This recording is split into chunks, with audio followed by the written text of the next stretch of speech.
ادفع 10% بس واستلم في كومباوند ساكن في جولدن سكوير جاليريا مون فالي من عربية هولدنج. في حاجات كتير حلوة قوي وحاجات كتير وحشة قوي. بصوا، هو كومباوند قوي قوي قوي. الكومباوند مبني على 18% من توتال مساحة الأرض، فبالتالي مفيش أي شقق مجروحة، ومساحات واسعة جدا بين العمارات.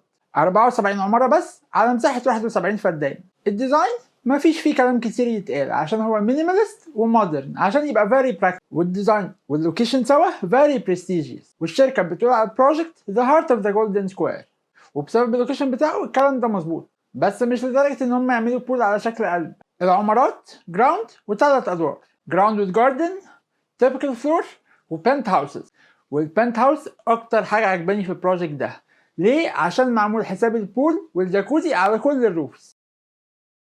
اليونتس في منها تايبس كتير قوي، فممكن تلاقي نفس المساحة بكذا تايب وكذا تقسيمة، فلف كتير وتفرج كتير.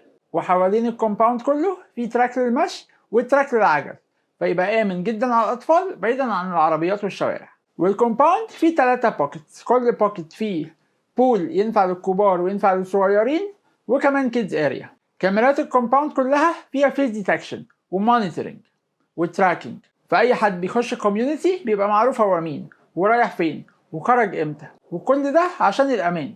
ده غير الباركينج، حابب تركن تحت الأرض فليك مكان، حابب تركن فوق برضه ليك مكان. التقسيط على 6 سنين وبتستلم طوب أحمر. وفي الحاجات اللي مش فولي فينيشد أنا فعلا بفضل الطوب الأحمر عن المحارة، عشان لو حبيت أعدل في أي حاجة أو حتى أعمل أمريكان كيتشن يبقى مكسرتش تمن المونة ولا العمالة اللي اوريدي الديفلوبر بيحملهم عليا.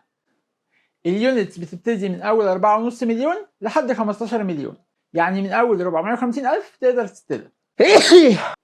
نتكلم على عيوب البروجكت.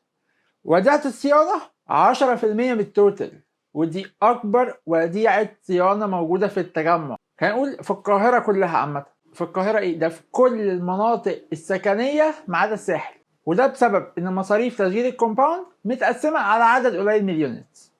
فالكومباوند حلو جدا، بس كل حاجة وليها تمنها. نسب التحميل من وجهة نظري فهي عالية شوية في البروجكت، وبما ان للاسف المتر المتعارف عليه ال100 سنتي مش هو المتر الفعلي اللي بيبقى على ارض الواقع، فانا مش عارف اوصفها لكم بدقة، فاعتقد محتاجين تتفرجوا على ارض الواقع بنفسكم وتحكموا.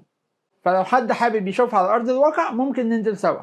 شركة عربية الكوميرشال بتاعها مش مميز مقارنة بالكوميرشالز اللي حواليها، والشركة عارفة ده كويس وشغالة عليه، بس على ارض الواقع لا، اللي حواليها متميزين عنهم بمراحل. وفي البروجكت ده صعب تلاقي ريسيل او تقريبا مستحيل، وده بسبب ان اليونتس الجديده كلها ممنوع فيها البيع لحد اكتمال الاقساط، وده شرط صعب جدا. بس من وجهه نظري شايفه مش مؤثر. انا اصلا ليه اروح اشتري ريسيل لما ممكن اشتري من الشركه واستلم ب 10% بس ده برضو ما يمنعش ان ممكن نسيب الشرط ده. ومن هنا ببعت مسج لشركه عربيه الغوا الشرط ده، كده كده ملوش لازمه، ما نسهل على الناس، كلنا افراد وكل واحد وليه ظروفه الخاصه. فيا ريت لو الشركه شافت الفيديو ده يفتحوا الريسيل. الويندشيلد تقريبا وقع من على المايك، انفعلت قوي وخبطته. فلو ناوي تشتري وتسكن، او ناوي تشتري وتأجر بهدف انك تنوع مصادر دخلك، فهو اوبشن حلو قوي. لكن لو بتفكر كاستثمار